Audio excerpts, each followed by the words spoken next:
Salut à tous, c'est Blanc de la chaîne, bienvenue sur cette vidéo qui aujourd'hui va parler hypnosophie, revenir un petit peu sur un des éléments que je pense être le plus intéressant là pour moi du séminaire Persuasion Engineering. Alors, ce qu'on avait pu voir, mais je reviendrai un peu dessus, hein, c'est comment aller vers des prises d'informations, vers du rapport, vers les éléments qu'on connaît bien en PNL. Ce qui, moi, m'a le plus attiré l'attention, c'est cette notion de décision. C'est un sujet sur lequel je suis déjà venu ces dernières semaines, d'ailleurs, et sur lequel je vais beaucoup revenir, parce que la décision, dans un processus d'accompagnement, et dans un processus de développement personnel, je fais des grosses généralisations, là, est certainement un des éléments clés de notre réussite, de notre succès, et surtout nous permet de se placer comme une énergie d'observation. Est-ce que je suis apte ou est-ce que je veux décider? Parce qu'on peut toujours être apte à décider. Est-ce que je veux décider?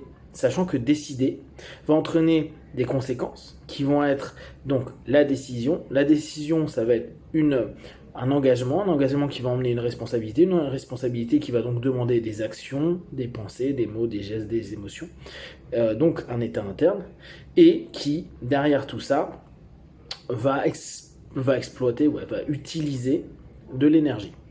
Et ça revient à ce que je vous disais la semaine dernière, ou il y a 10 jours. Est-ce qu'un des problèmes majeurs que l'on a dans l'accompagnement, et peut-être que l'on a dans la vie quotidienne, ne serait pas cette notion de réserve d'énergie, de nature que l'on a à éviter de dépenser un maximum d'énergie pour en fait rester dans un processus moins énergivore tout simplement. Donc se décider, la décision est entraînée là dans le cadre d'un rapport commercial. Alors rapport commercial, hein, je reviens sur l'élément, je trouve que Bendler et Laval là-dessus ont été assez clairs. On n'est pas forcément en train de dire que je te vends un produit, je te vends un argument, je te vends une idée, je te vends à longueur de temps, on fait que une espèce de troc, quoi, de commerce plutôt, de plein de choses. Donc se décider, je trouve que amener quelqu'un à arriver à une décision dans le cadre thérapeutique, c'est quelque chose de particulièrement intéressant.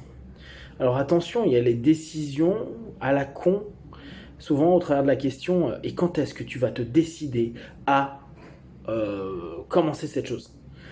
Et la personne qui est en cabinet, un peu exaltée, un peu dans son délire, va dire dans son délire / trans, qui l'emmène vers parfois des notions de c'est le moment jamais, va nous dire un bon maintenant, comme on pourrait avoir dans un bon séminaire de coaching. Ce qui pourrait nous dire cool, il est prêt à. Et à ça, je vais vous dire simplement il faudrait qu'on mette en parallèle par rapport à l'énergie qu'il a déjà réussi à exploiter dans sa vie pour maintenir une décision du maintenant sur 6 mois, 1 an, 2 ans, 5 ans, 10 ans, 20 ans, etc. etc. Pas sur 21 jours et ta vie elle sera changée. Donc, entraîner quelqu'un à prendre la bonne décision. Donc, alors, la bonne, le là il est pas bon, l'article est mauvais, sa bonne décision. Ça nous emmène dans un travail de recadrage, et là on peut reprendre ce qui était proposé à un moment par John Laval sur les différentes manières de... Ah oui, c'était par rapport aux arguments de la personne, les objections, où il n'est pas d'accord avec nous. Notamment, on peut utiliser le recadrage. Et ça permet la décision, ça va permettre dans le travail d'accompagnement, le travail sur la décision de recadrer ce que la personne va, dans l'ici et maintenant, s'engager à faire vis-à-vis d'elle-même. Vous vous souvenez peut-être, il y a quelques mois ou années, je vous avais parlé d'une des difficultés qu'on avait parfois avec les personnes qui avaient arrêté la cigarette et qui ont repris. Et pourtant, ils avaient réussi à arrêter avec l'hypnose en une session, 2 sessions, 3 sessions, on s'en fout du nombre de sessions, pendant 1 mois, 6 mois, 1 an, parfois 10 ans. Et ils reprennent, ils n'arrivent pas à arrêter à nouveau, même en refaisant de l'hypnose. C'est l'engagement qui avait été proposé dans la décision. Vu qu'il y a une rupture, il y a une non-confiance qui s'est installée à l'intérieur de nous. Une non-confiance de nous-mêmes par rapport à ce que l'on va dire à un moment donné. Et je vous rappelle, si on reprend la notion d'hypnose hellmanienne, ça peut devenir une idée fixe. Je ne suis pas capable de maintenir une décision que j'ai prise, donc ça peut sous-entendre je suis capable de me trahir. Voilà, c'est une des possibilités.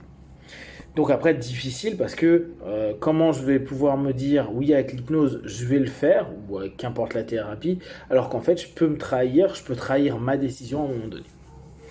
Entraîner notre partenaire à décider, à se trouver la décision qui lui correspond,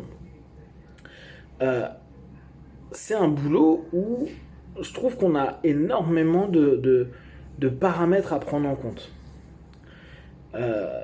On pourrait potentiellement se dire bon, on le fait comme en PNL ou en New Code de PNL, on change l'état interne, ce qui lui permet de prendre une décision. Cette décision-là va être validée par le subconscient parce que je vais lui induire, puis lui suggérer l'ensemble de cette idée-là, et potentiellement ça fonctionne. Ça peut le faire. Je reste quand même dans la pensée que dans la transe où on a une diminution du facteur de jugement, il est plus facile de prendre des décisions.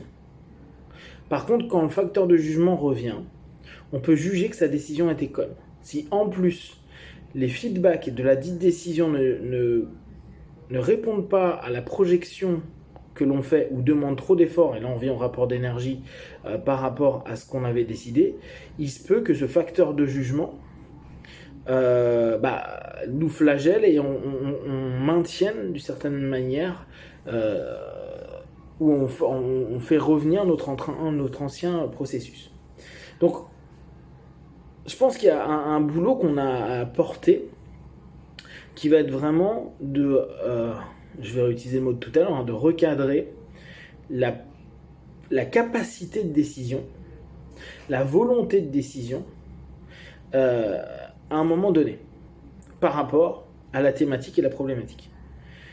Ce qui peut, et sortir de l'illusion de je veux maintenant me sortir de tel pathos, tel truc, alors qu'en réalité, il y a mille et une résistances, et plus encore, parfois quand on va prendre la clope ou les phobies, qui reviennent quelques semaines, quelques mois après, il faut se poser la question de pourquoi il y a une décision transitoire.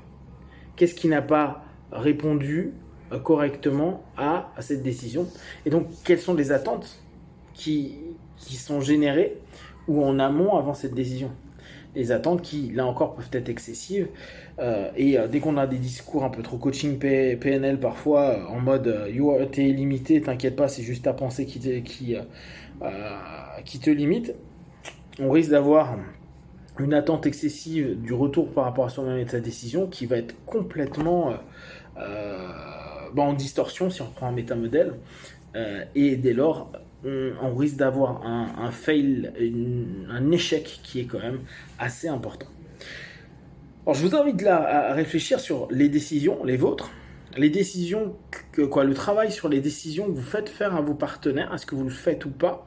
Est-ce que vous avez l'impression, et là nous on a un gros problème avec l'hypnose, qu'elle soit directe ou indirecte, c'est que à la base ils ne veulent plus prendre de décision et viennent chez nos formes d'accompagnement parce que ils veulent se mettre en mode off, ne plus décider, se remettre potentiellement en posture d'enfant et attendre que les décisions soient prises par papa, maman, le thérapeute. Ce qui bloque beaucoup de choses et qui la mismatcherait, ne rentrerait pas dans le moule de ce que je suis en train de vous proposer si on a cette attitude et cet état d'esprit à un moment donné. Donc je vous invite à y cogiter, je vous invite à partager vos impressions, vos idées par rapport à ça. Je reviendrai pas mal dessus, je pense, dans les semaines à venir, dans les jours à venir, ou dans les mois à venir. En tout cas, je vais revenir dessus. Si vous avez des questions et des remarques, vous partagez sur Facebook, YouTube, je répondrai le plus rapidement possible. Comme d'habitude, de tout ce que je propose, ne prenez que ce qui est vraiment juste pour vous. Testez, observez, analysez et concluez. Big one, ciao.